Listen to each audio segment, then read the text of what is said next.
הניסים ועל הברכן ועל הגבורות ועל התשועות ועל הנפלאות, על הניסים ועל הברכן ועל הגבורות ועל התשועות ועל הנפלאות שעשית לאבותינו בימים ההם בזמן הזה, בזמן הזה שעשית לאבותינו בימים ההם בזמן הזה.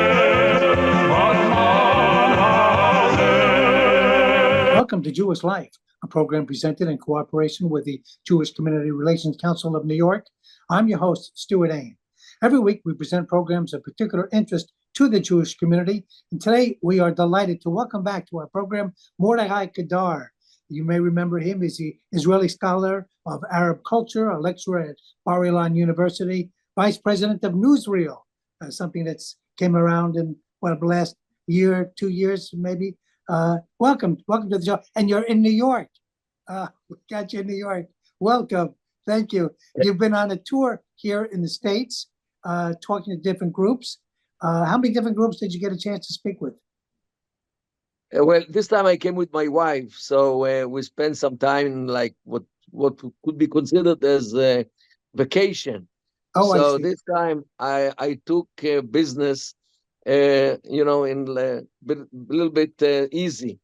Usually when I come by myself, I'm running from place to place, speaking, giving briefings like to you in the Jewish Week, as we met several times Right. in the office Yes. in Times Square, That's and right. many others, TV shows, lectures, meetings, briefings, meetings with politicians.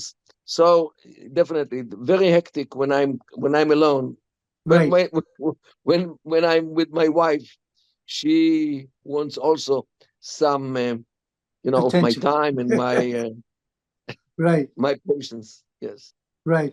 So did you get a chance to talk to anybody at all? Any of the groups? Yeah. I spoke in a event in Manhattan. Actually, 2 events in Manhattan and 1 in Brooklyn. I visited and I met some people in Toronto. I spoke in Toronto.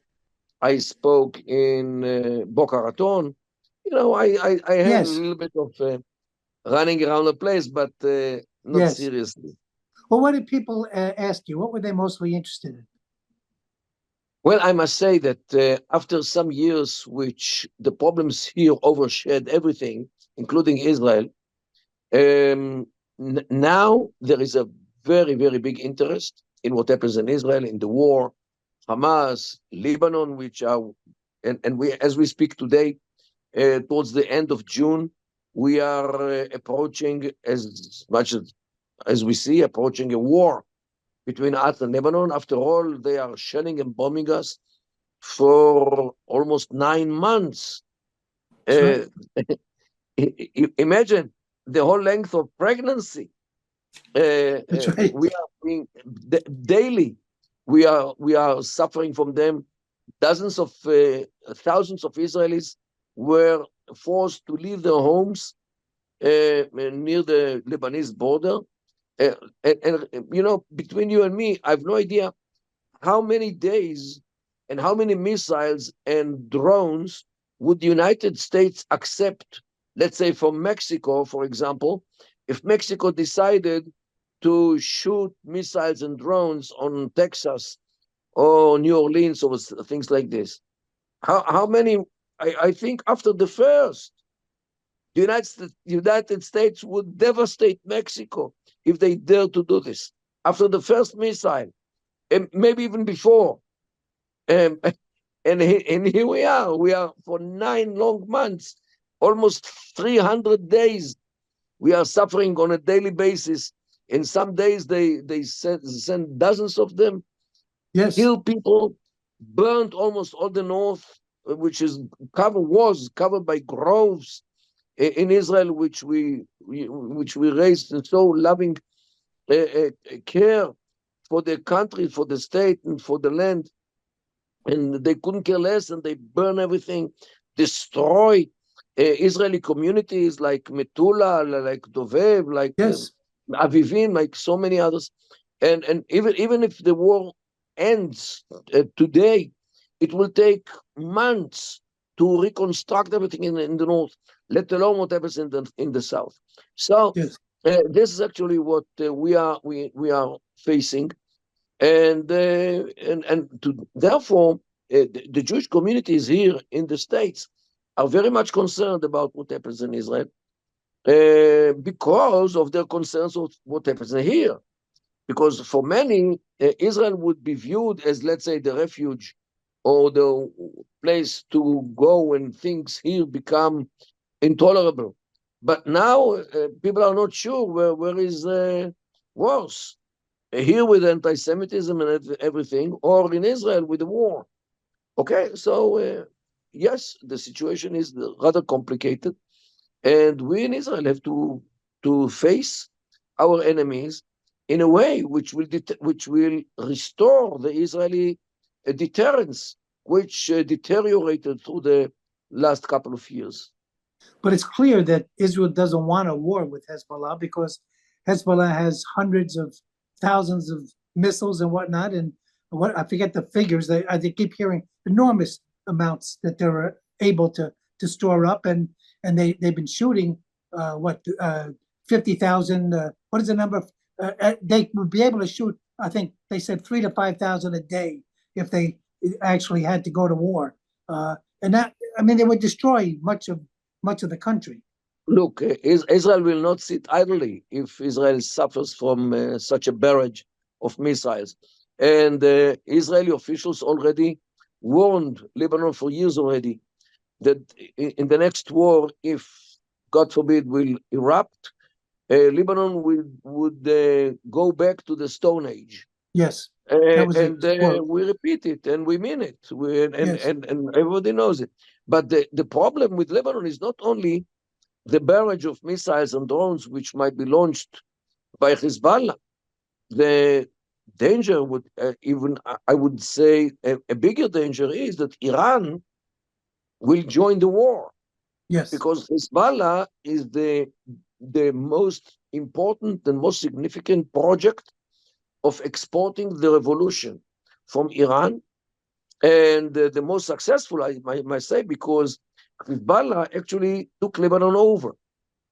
And Hezbollah is the master of Lebanon, whether we admit it or not, whether he declared it or not. The situation in Lebanon is that the state is dysfunctional. You know, the parliament, the government, the institutions which belong to the state, the official institutions, while Hezbollah is running them all. And therefore, Lebanon is I would say, the diamond in the crown of the Iranian revolution, which was exported to other countries. So if Israel threatens it, there is a good possibility that, or a bad possibility, that Iran will join the war in order to save Lebanon, to save Hezbollah in Lebanon. And this is something which Israel doesn't run forward in order to get it, because we don't like it. We could apparently face it if needed, but Israel prefers always one enemy or one open front rather than 2, 3, or of course 4. And yet, of course, Israel should cooperate or should coordinate such a war with America, because we need American support, we need American intelligence, we need American spare parts for the airplanes, we need American ammunition, which unfortunately Israel doesn't produce so much, and we depend on American ammunition. And therefore, this war with Lebanon and or with Iran should be coordinated with the United States.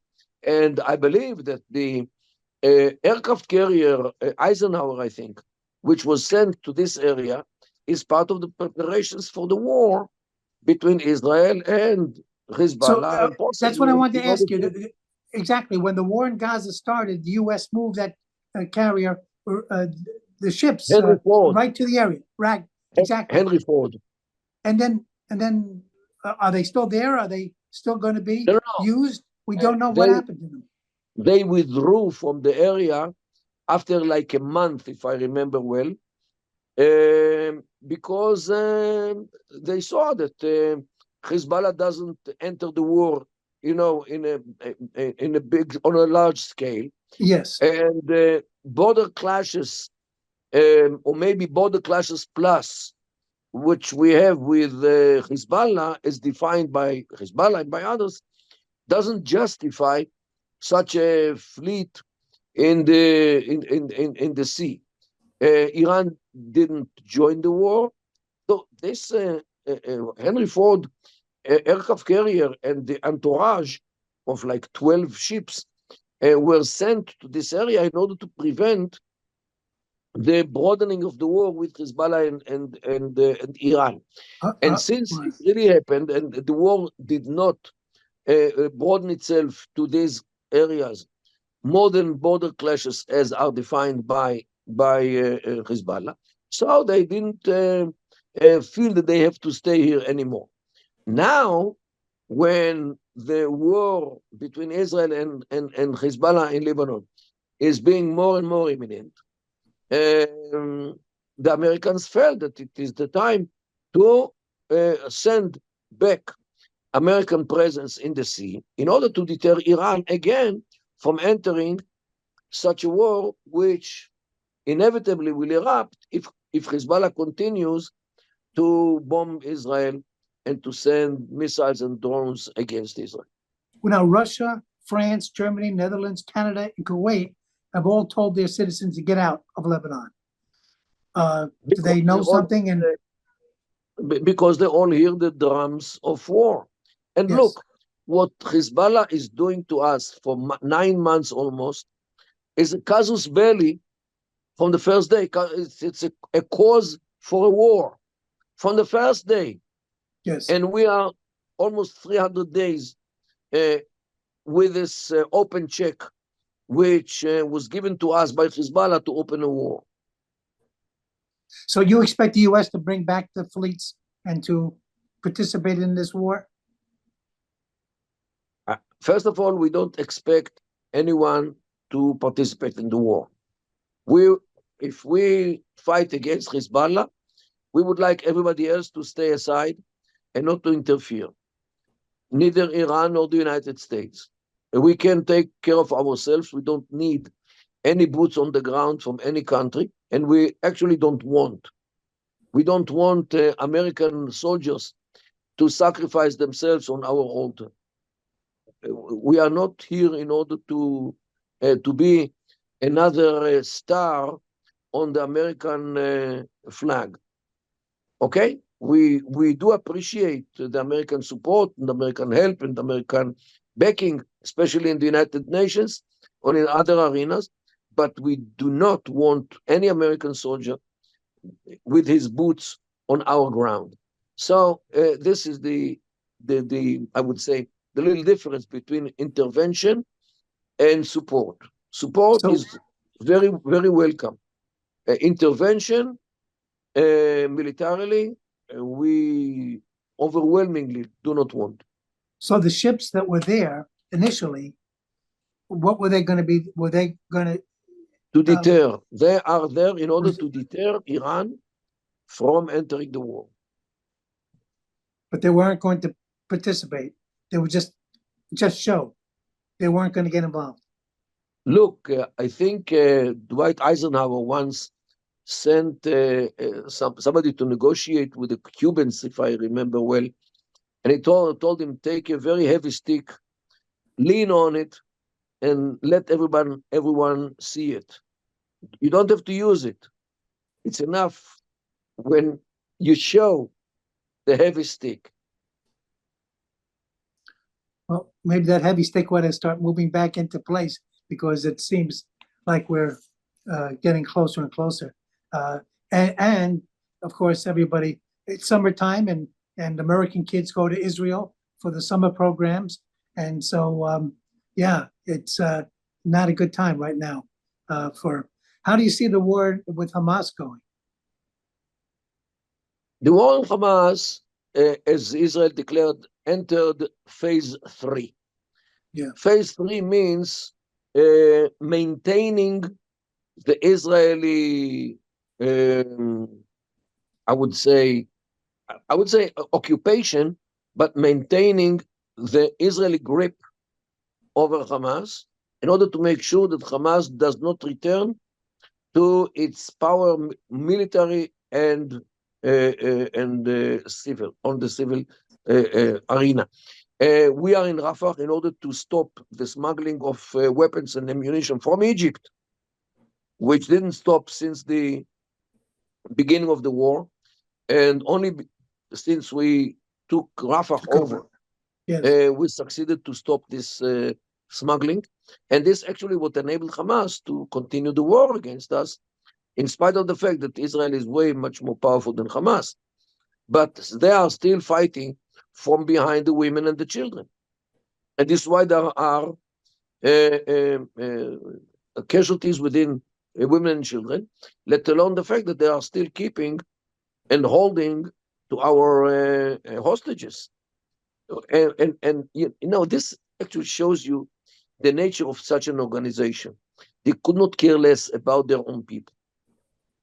From their point of view, a dead Palestinian is better than a living one, because a dead Palestinian can be shown in the media, him lying with the blood or whatever it is, in order to divert the world support to support the Palestinians, to support Hamas. They didn't even allow the citizens to take refuge in the tunnels which they dug using the money of the people. They didn't allow them even to run away from certain places in order to continue to be human shields. To that degree, they could not care less about their life. But here we have to understand, according to their view, and they derive everything from the Quran and the Hadith.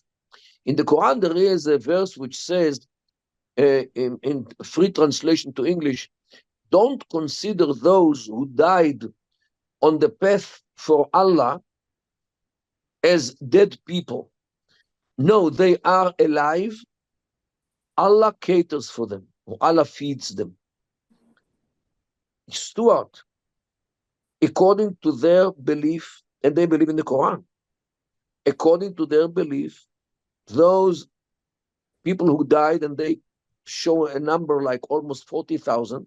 I have no idea if this is correct or not, but this is what Hamas claim.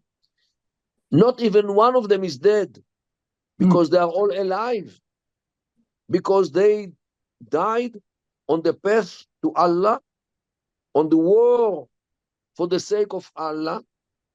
This is why they are not considered as dead people, according to their sources.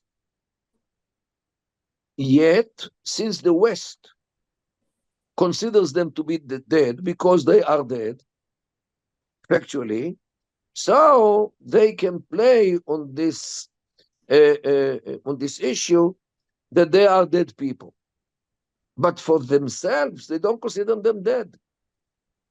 And this is something which, therefore, the number of the as if dead people, the more there are, the better. Because first of all, they are not dead. They are not really dead, because they are alive in heaven, enjoying all the goodies which they have in heaven. Secondly, they can be used on the propaganda machine against Israel, because they look like dead, because between you and me, they are dead.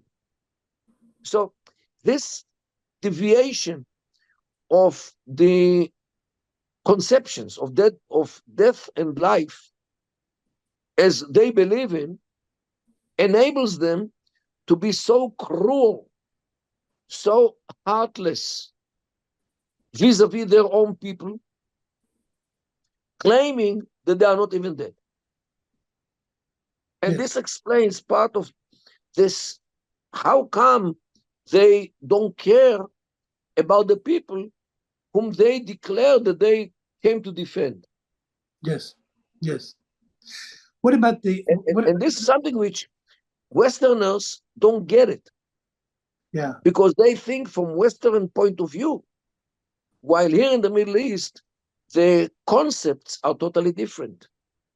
Well, that's why we heard when I think was Ismail Hania's sister was killed. I think it was, Yeah. and they rejoiced. They said, "Oh, this is great," and they thought it was wonderful. You know, Right. Yes, yes. What do you now? Of course, we have all the families of the hostages demonstrating daily, particularly on the weekends, in Tel Aviv and elsewhere, calling for new government, calling for a change of the government. You've got the Israeli Supreme Court saying that the Haredi have to now be inducted into the service. Can you address these things? Well, these are two different issues. Right. Of course, they have a common denominator, but they are two different issues. What happens with the families of the hostages is they are not acting as one group. There are two groups. One Yes. group takes this issue to politics, and as a result of the fact that their family members are kidnapped, they demand the changing of the government, and this is actually a continuation of the demonstrations which were before the war, because you see January. the same people, Right. say the same leaders of this wave of demonstrations. You see the same money which comes, in my humble view, from the United States, from all kinds of organizations which are against Netanyahu and against the Israeli right. And they take advantage of this issue, which is a real problem. I'm not trying to say that the hostages is not a real issue, but it is exploited and taken advantage of by those who want to turn it into politics. There is another group of families which are totally against the demonstrations, families of hostages who are totally against the demonstrations because they understand the political agenda of those who use the hostage issue in order to translate it to political demands, as they did for years against the right-wing government. So this is one thing. And unfortunately, since Israel is democracy, everybody can say whatever he or she likes. And our enemies are very much encouraged by these demonstrations. And between you and me, if I understand the Hamas, apparently more than these people, these organizations encourage Hamas to keep holding to those hostages, because the longer they hold the hostages, the bigger these demonstrations are. So if Hamas want to kick Netanyahu out and all the others from the government, they keep the hostages more and more. Means those who demonstrate are actually acting against their own interest, if their interest is to release the hostages. I published about this already 5 or 6 months ago when they started. They started a little drizzle of demonstrations. When it started, I already warned them, hey guys, you are acting against your own interests. You should all be behind the government. Support the army, support the war, support the government, support everything. Because if our enemies see one iron fist named Israel, they are deterred and they come to terms with Israel. But when they see us divided and fragmented, and one part act against the other part, they are encouraged to keep holding the hostages. And this is the problem. They don't listen to anyone because their one objective to kick out the government. Yes. And the hostages issue is being held hostage in the hands of Ehud Barak, in the hands of Moshe Redman, Shikma Bresler, and all those usual suspects who were in the demonstrations for years already. And they are now continue the whole thing. This is one thing. The other thing is about the Haredim. Definitely, this issue is being used by the judicial system as a means to hit the government or to hit the coalition, because they know that the problem is not whether this one is going to the army or not. It is a problem which was created 76 years ago, when the state was established by Ben Gurion. Yes. And with the years, this became a cultural issue. It's not a matter of this one goes to the army or not. It's a matter of a whole society, the Haredi society, which maybe wrongly, but it through the years developed its psyche, developed its sociology, developed its set of values and scale of priorities in a way which the army is not part of it. In order to change their culture, you cannot do it within a week or a month or even 9 months. It takes a long time to change culture of people, to educate them. And in order to get a soldier who can, understand what a cannon is and what a tank is, you cannot take a boy from high school who knows nothing. He has to grow up in an environment which prepares him, at least mentally, to serve in the army and to be part of the state and so forth. The Haredi community does not educate their youngsters to become part of the army. So now to tell them, hey, go to the army and start to be fighters, after all they fight is sugiyot magmara, issues in the Talmud. This is their fight, Yes. against hard issues in Jewish tradition, to understand. Now go tell them to be combatants. It needs a cultural change, and a cultural change takes a long time.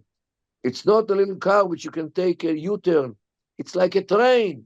You cannot take a U-turn with a train, Stewart. And this is actually what these people who Yes. sue the government time and again, and unfortunately the Supreme Court, which understands the depth of the problem, tries to solve it within a day or two. But you see it. You see it taking it's going to happen a bit, but it will take some time. It is happening, because since the war started, thousands of Haredim decided they want to be recruited to the army. This process is happening, not because of the law, and not because of the Supreme Court, and not because of the money which now the judicial advisor prevents, to give to the institutions. They do it because the Israeli idea infiltrates into the Haredi society. More and more youngsters in the Haredi community are exposed to what happens in the state, what happens in the media, what happens in the street, what happens in the, in Israel in general. And they want to be part of it, although they want to keep eating lemahadrin, kosher lemahadrin, to keep their society, no doubt. But they also want to be part, especially the youngsters, wants to be, I wouldn't say immersed, or not even integrated, but they want to be part of the Israeli society.